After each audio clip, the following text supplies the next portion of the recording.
Siddheshwari girls college সরকারিকরণের লক্ষ্যে আমরা এখানে অভিভাবক স্টুডেন্ট সবাই মিলে একটা শান্তিপূর্ণ মানববন্ধনে দাঁড়িয়েছি। এই মানববন্ধনটা যে আমাদের প্রথম আজকে সেটা কিন্তু না, এর আগেও হয়তো আপনারা দেখছেন বা আপনাদের দেখছেন কিনা জানি না, এর আগেও আমরা অনেকবার এটা নিয়ে মানববন্ধন করা হয়ে গেছে। আর আমাদের আসলে দাবিটা হয়েছে এইটা, আমি এখানে 2018 সালে সিদ্ধেশ্বরী গার্লস কলেজ থেকে ইন্টার কমপ্লিট করে এখানে অনার্সি ভর্তি হয়েছি। 18 সালে যখন আমরা ভর্তি হই, 2019 সালে আমাদের একটা আপনার যে বরণ হয়, নবীনবরণ হয়, সেখানে কানিস ফাতেমা মিস যে ছিল আমাদের অধ্যক্ষ, উনি বলছে যে তোমরা মেয়েরা আজকে থেকে বিনা বেতনে 25 টাকা বেতনে কিছুদিনের মধ্যেই পড়তে পারবা, কারণ কলেজটা তো সরকারিকরণের জন্য প্রধানমন্ত্রী ঘোষণা দিয়ে দিছে। আচ্ছা ঠিক আছে, ইন্টার আমাদের চলে গেল, অনার্সে তো আমরা জানি সরকারি যেহেতু প্রক্রিয়া চলছে তাহলে সরকারি হয়ে যাবে, এই জন্য আমরা অনার্সেও এখানে ভর্তি হইলাম। কিন্তু মজার ব্যাপার হচ্ছে কি, 2019 থেকে 2024-এ এসে 23-এর প্রথম নয় মাঝামাঝি দিকে আমরা শুনলাম কি, আমরা অনেকবার কর্তৃপক্ষের কাছে গেছি যে মিস আমাদের কলেজটা কেন সরকারি হচ্ছে না।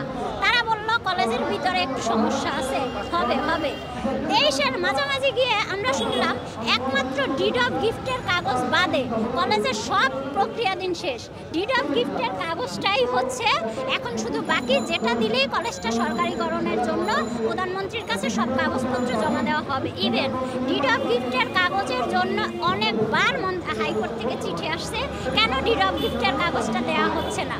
এটা শোনার পরে আমরা প্রিন্সিপালের কাছে গেলাম, তারা আমাদের কোনোভাবেই আমাদের দাবি মানছে না, আরও উল্টাপাল্টা অনেক মেয়েদের অনেকভাবে ভয় দেখানো হয়েছে, তাদেরকে অনেকভাবে শাসানো হয়েছে, অনেক কিছু হয়েছে কলেজে।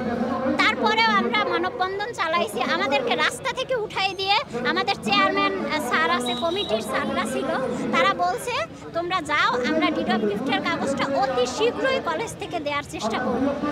এইটা বলে এখন মজার কথা হচ্ছে, তারা তো ডিড অফ গিফটের কাগজ দিলই না, উল্টা গত মাসে আমাদের 1250 টাকার জায়গায় আরও 50 টাকা বেতন বাড়ানো হয়েছে। এখন আমরা যেখানে 25 টাকার দাবিতে আমরা কলেজের মানববন্ধন করলাম, আমাদের সরাই দিল, ছাত্রীদের কাছে অনেকভাবে ওয়াদা দিল, সেইখানে আরও বেতন বাড়াইলো। এর কারণ কি? এর কারণ কিছু না, আমাদের মনে হয়েছে বাড়াইছি, এর তো কারণ হওয়ার কোনো কথা নেই, কারণ কলেজটা তো কমিটির লোকের হাতে। এখানে যে সরকার ঘোষণা করছে আমরা এখানে পড়তেছি, কলেজটা আর আমার বাবার না যে আমাদের স্টুডেন্টের কথায় চলবে, কলেজ কমিটির হাতে, তাদের কথায় চলবে, তারা যা বলবে তাই হবে। আমরা কিছু বললে আমাদের টিসি ধরাই দিবে, আমরা কিছু বললে তোমরা বেয়াদব, তোমরা পারিবারিক শিক্ষা পাও নাই, এই আমাদের সমস্যা। এখন আমরা শুধুমাত্র প্রধানমন্ত্রীর দৃষ্টি আকর্ষণ করা ছাড়া আমাদের আর কিছু করার নাই।